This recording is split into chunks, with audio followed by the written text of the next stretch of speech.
Who is the biggest victim of shaitan? In the Quran, a lot of bad people are mentioned. But after shaitan, who would you put at number 2? Fir'aun. You would put Fir'aun at number 2. And I want you to note something about Fir'aun. And actually, before you know something about Fir'aun, I want you to note something about this surah. Remind yourself once again, what 3 names of Allah did we find?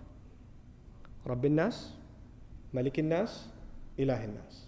I'll tell you 3 things Allah says about Fir'aun. 1. فَقَالَ أَنَا رَبُّكُمُ الْأَعْلَى.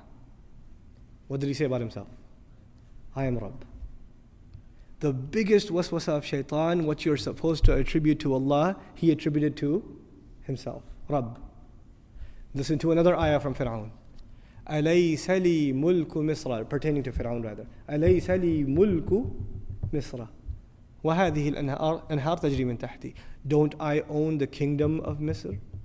Don't these rivers flow beneath, and only I am the king of Misr? What's he referring to himself as? Malik. That's what he's referring himself. So he mentioned himself as Rabb, then he mentioned himself as Malik. What's left? Ilah. Let's see if he committed this crime too. He turns to his chiefs and he says, وَقَالَ فِرْعَوْنَ يَا أَيُّهَا الْمَلَأ مَا عَلِمْتُ لَكُم مِّنْ إِلَٰهٍ غَيْرِي.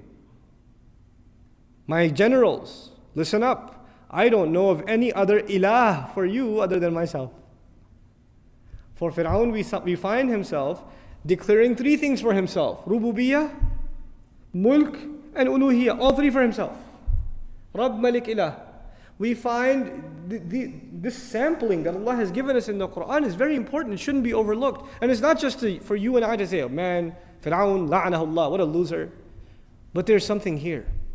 That is what the waswasa of shaitan can lead to. What was the biggest problem of shaitan? Shaitan himself, what was his biggest problem? Arrogance. Arrogance. What is the biggest thing he can instill inside a human being? Arrogance. And what is the worst manifestation of arrogance? Fir'aun.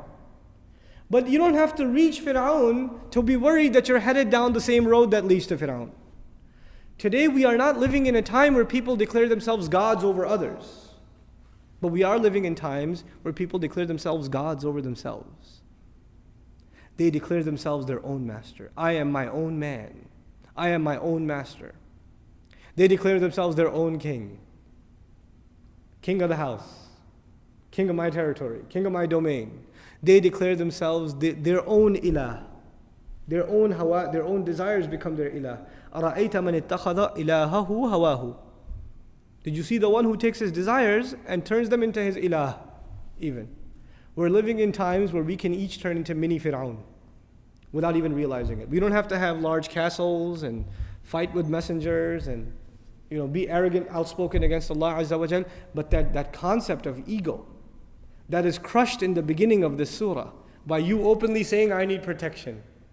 I need Allah's protection. I'm coming into His obedience. There's a very powerful lesson in this. Very, very powerful lesson. Iblis himself recognizes the lordship of Allah but wants the human being to forget it. He himself said, you are the one who created, khalaqtani. Even when he was disobeying Allah, he gave him credit. Khalaqtani min nar. You created me from fire. Even then he acknowledged Tawheed himself. Even he himself. But he wants the human being to forget that Tawheed. He wants the human being to become ungrateful. May Allah protect us from the waswasa of shaitan.